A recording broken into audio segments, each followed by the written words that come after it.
Okay guys, let's look at matching gap text, reading and use of English. So we are going to go through what we need to know about the SPM part for reading, and then later we will look into the tips and techniques to ace this part, and after that we will look through an example of an exam-based text and we will discuss the answers after that, and finally we will recap and reiterate this part so that we do not forget what we need to know to do well in this part. Alright? Okay, so what do we need to know in this particular part? Basically, they will give you a short text, and in it there will be 6 gaps where you will have to fill it in with sentences. Now there are going to be 8 choices, whereby 2 of the choices would be distractors, and you would have to pick 6 right ones to fit into the sentences in the text perfectly. Now here are some of the tips and techniques that you can use in order to ace this part. Now there are 4 steps altogether. So the first steps you have to do is to read the text thoroughly. Now what it means by thoroughly is you have to read the entire text as well as the answer options. Okay, so read the incomplete text and sentence options from A to H. Then make sure you take note when you are reading that there will be 2 distractors from the list of the answer choices. Now these distractors are meant to distract you and confuse you from you getting the right answer. So please take extra care to ensure that you are not swayed by these 2 distractors in order to get to the right answer. Okay, then ask yourself if there are any of the sentences that you can locate immediately.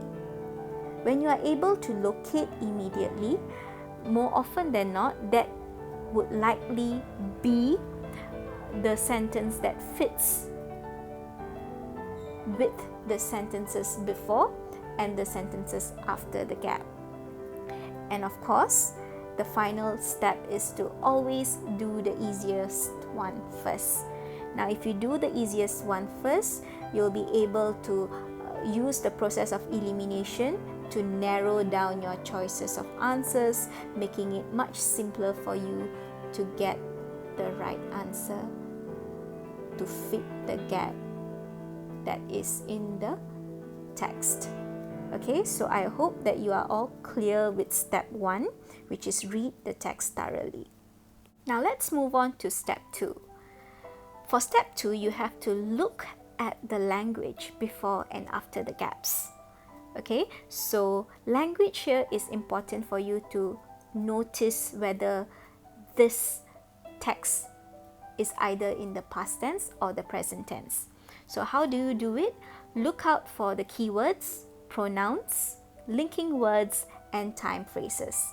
When you look for the time phrases, you'll be able to identify whether the particular text is written in the past or in the present.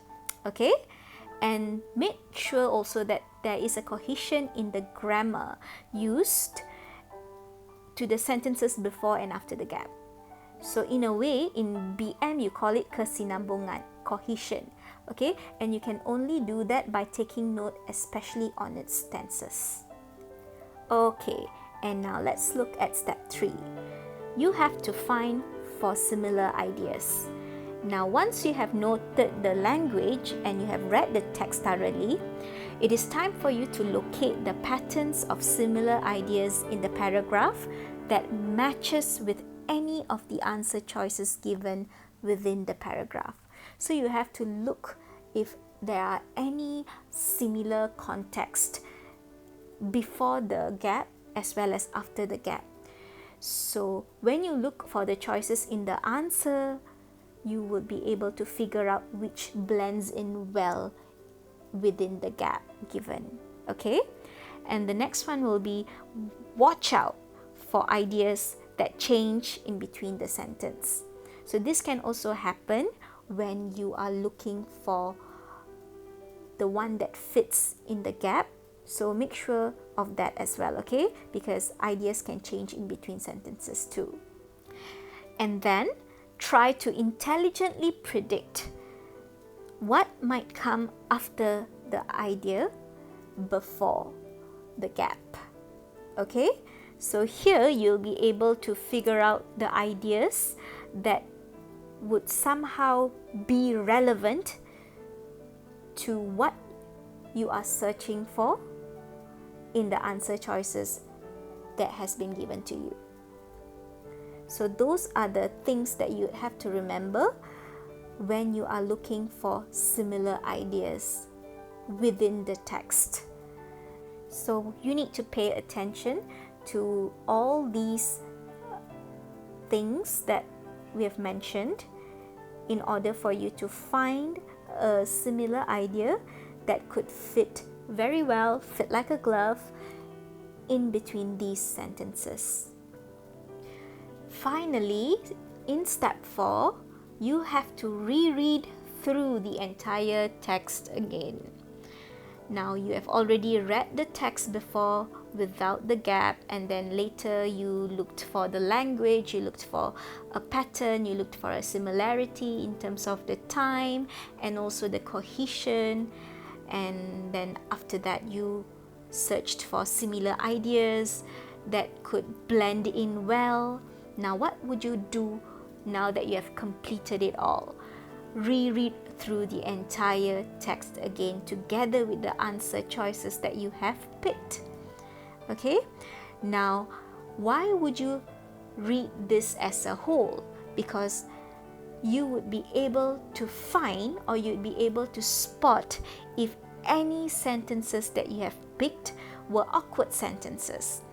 Okay? So if you look at point 2, if you find the sentence awkward, it is most likely that that is not the right answer.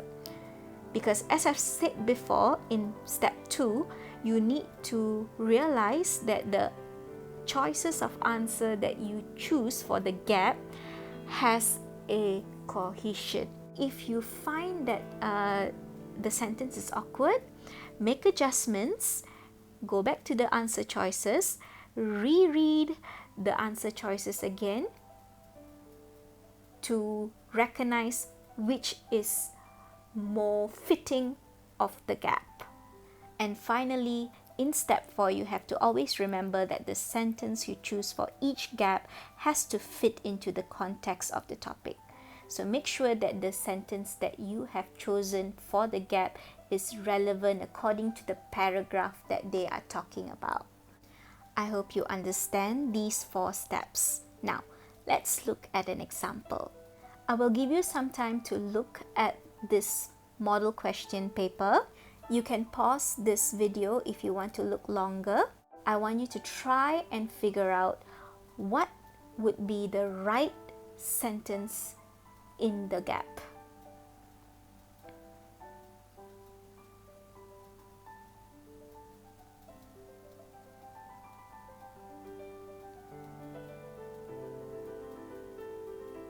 Okay, here are the answer choices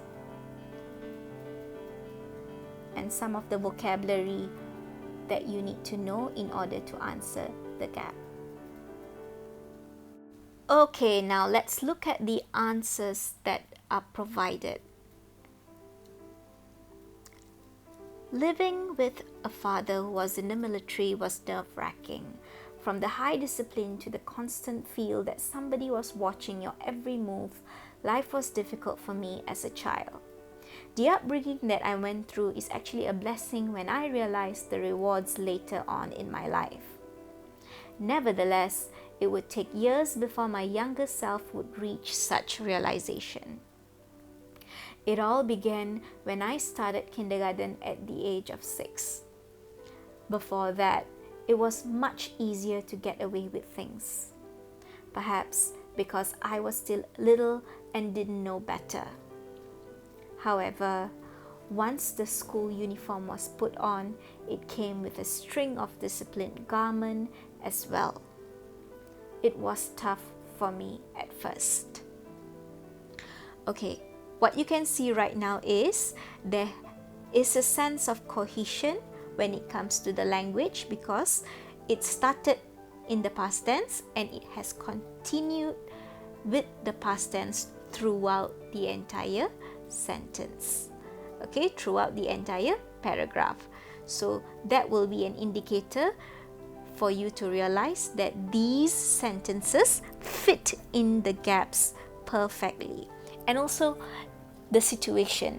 Looking at the context of the situation, you would also realize that they make sense together. Okay, when you look at the sentence before and when you look at the sentence after, they fit like a glove. Okay, so you need to know how to make sense of the sentence, the right sentence to fit into each gap. Okay, let's move on. I was taught to get up without an alarm clock because discipline was an intricate part of our daily lives. It began with us waking up early by setting our minds to it. From here, the bed must be dusted, and then a quick shower and breakfast. All this should be done in the next 15 minutes after one has awakened. Imagine how hectic my morning would be. From there, I grew up and entered primary, then secondary school. The military upbringing was still the same. It was difficult, yet it served its way, and I only perhaps reaped its reward when went to college later on.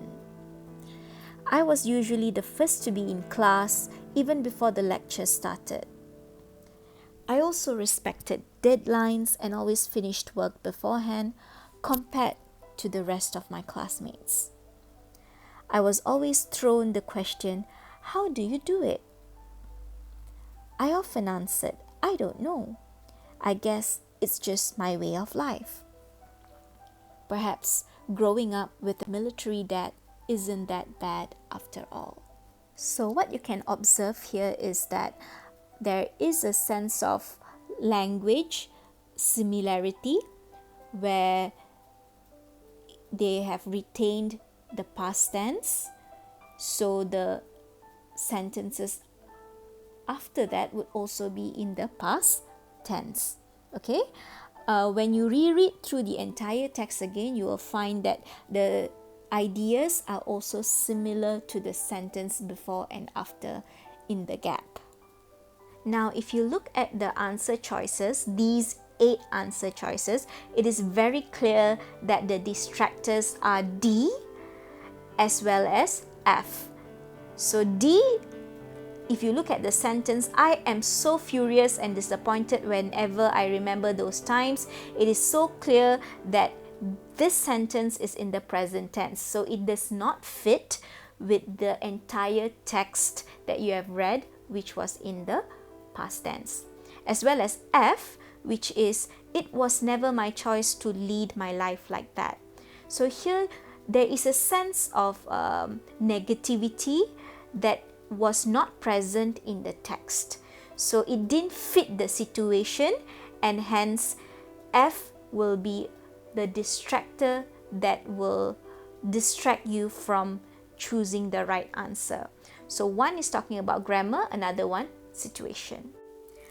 Okay, now just to recap what we have learned. First, you have to read the text.